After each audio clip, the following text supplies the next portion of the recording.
Tara mga ka-alright, luto tayo ng lityong paksiw. Ayan, prituhin muna natin yung gagawin nating lityong paksiw mga ka-alright. Ayan. Ang pala niya, yung parte ng baboy ay batok, sa batok siya. At medyo taba-taba yan mga ka-alright. Hindi masyadong nakakasawa yung taba niyan, yung mga nasa batok.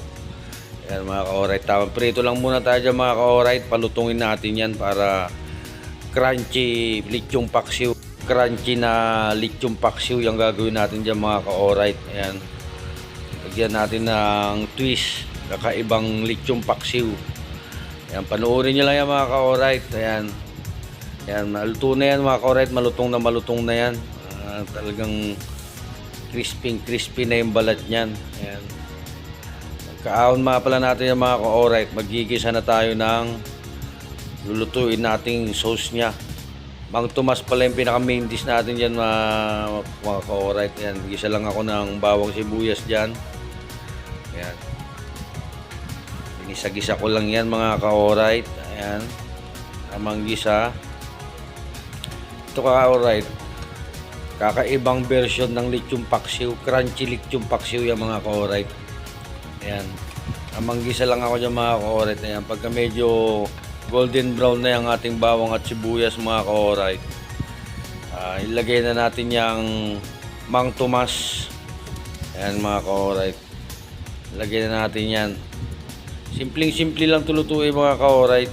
Ayan, kalagay na natin yan. Ilagay na tayo ng bechin, suka at saka paminta. Yan lang yung pinakadelikado natin mga ka-alright. Pwede rin lagyan ng laurel yan mga ka-alright. Hindi tayo mahilig sa laurel. Kaya bechin, paminta na lang ang nilagay natin dyan. Masyado kasi mabango. Pero kung gusto nyo lagyan mga ka-alright ng laurel, pwede naman para bumango siya. Hindi ko kasi kursunada yung lasa ng laurel mga ka-alright. Ayan, ang luto natin yan, simpleng-simple lang yan mga ka-alright yan. Kaya alam natin siyang kumulo ng kumulo. Tikman na rin natin siya kung pasok na ba sa panlasa natin. Okay na yan. Pwede na natin ilagay yung pinirito natin na karne ng baboy. Ayan, add na rin ako ng konting asin dyan at medyo matabang mga ka-alright. Yan ang lutong kakaiba sa lityong paksiw. Talagang uubos ng kaning lamig niya mga ka-alright. Mapaparami ang kain ninyo yan pag yan ang ginawa ninyo. Yung version ko na yan na lityong paksiw. Yan, hayaan lang natin siyang kumulo dyan mga ka-alright. Yan, ilagay na natin yung pag alam natin luto na yung ating sauce. Yan, ilagay na natin yan. Yan, halo-haluin lang ng konti yan mga ka-alright. Malapit na rin yan matapos. Kung na rin yan mga ka-alright. Ayan, hinahalo-halo ko na lang yung kanya, sauce nya. Yan, plating na tayo mga ka-alright. Ayan, matatapos na yan. Luto na yan. Ano pang hinihintay niya mga ka-alright? Kung anong pang kanin yan, maghain na ng kanin at luto na yan. Ayan, kunting halo na lang yan mga ka-alright. Talagang sasabihin mo napakasarap niyan pag yan ang natikman mo. Simpleng-simple lang yan lutuin.